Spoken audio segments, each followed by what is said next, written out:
তোমার কি মনে হয় ভারত পাকিস্তান যুদ্ধ এটা শুধুমাত্র ভারত পাকিস্তানের যুদ্ধ নাকি হিন্দু মুসলমানের যুদ্ধ? হ্যাঁ, হিন্দু মুসলমানের যুদ্ধ।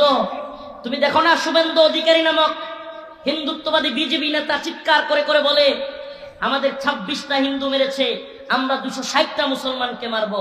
তখন কিন্তু বলে নাই ভারতের 26 জনকে মেরেছে, আমরা পাকিস্তানের 260টাকে মারবো। বলছে? বলবে না।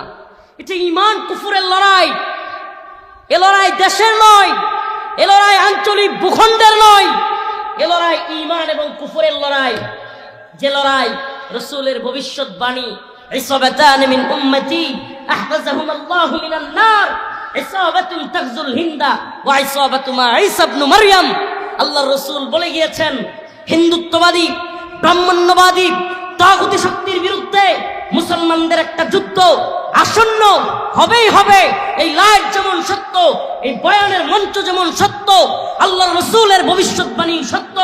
যার মুখ দিয়ে, যার দুই ঠোঁটের মাঝখান দিয়ে জীবনে কোনোদিন মিথ্যা বের হয় নাই, আকায়ে নামদার তাজদারে মদিনা সরদারে দো আলম মুহাম্মদ আরবি সাল্লাল্লাহু আলাইহি ওয়াসাল্লাম বলেছেন, হিন্দুস্তানের হিন্দুত্ববাদীদের সাথে মুসলমানদের এক রক্তক্ষয়ী যুদ্ধ সংগঠিত হবে, যে যুদ্ধের নাম হলো গাজওয়াতুল হিন্দ। যুদ্ধের নাম কি?